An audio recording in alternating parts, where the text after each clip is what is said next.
Tonight you board a red-eye flight from Kuala Lumpur, expecting nothing more than a long nap above the clouds and a safe landing in Beijing.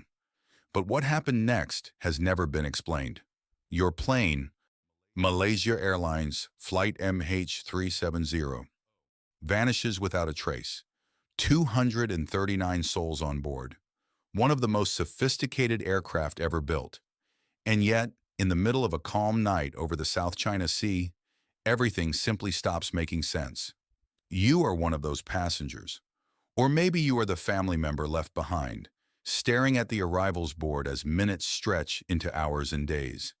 Either way, the question buries itself in your mind and refuses to leave. What really happened to Malaysia Airlines Flight MH370? It is March 8, 2014. The Boeing 777-200ER lifts off at 12:41 a.m. local time. Captain Zahari Ahmad Shah and First Officer Farik Abdul Hamid are at the controls. Everything appears routine. Air traffic control receives normal reports. Then at 1:19 a.m., the plane's transponder suddenly goes silent. The last words from the cockpit are calm. "Good night, Malaysian 370. After that, silence. Military radar later reveals the aircraft made a sharp turn back toward the Malay Peninsula, then another dramatic turn south over the Indian Ocean. Someone was still flying the plane. Someone who knew exactly how to disable the communication systems one by one. The transponder, a CARS VHF radio, all handled with precision.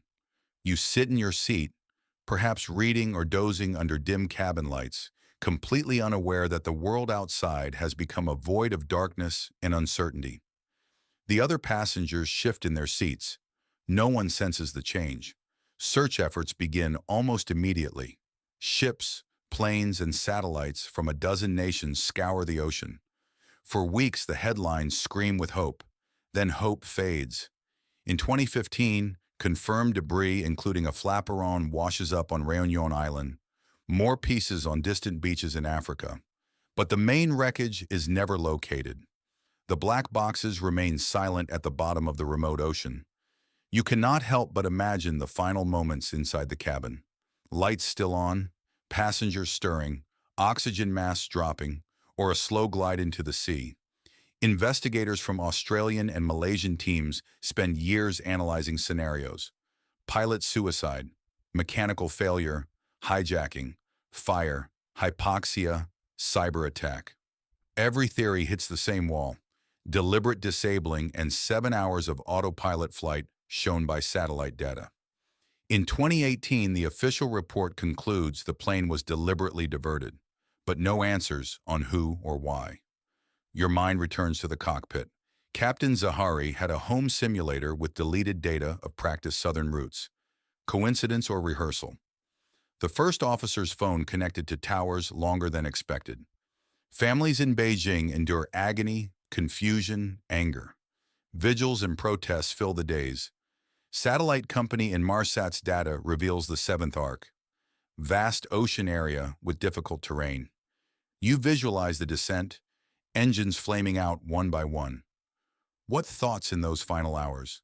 Desperation, political statement, hidden sinister purpose? Years pass. Private searches with advanced tech continue in 2022 and 2024. The mystery endures. You carry the unsettling knowledge that despite phones tracking us, cars reporting locations, and satellites overhead, an entire airplane disappeared. The unresolved questions linger in your thoughts late at night. Could the same thing happen again? Are there forces or failures we still do not understand? What really happened to Malaysia Airlines Flight MH370? The ocean keeps its secret, and every time you board a night flight, buckle your seatbelt and feel the aircraft lift into darkness. A small part of you wonders if your own journey might one day join the list of stories that were never fully explained. The fear of the unknown stays with you long after landing safely.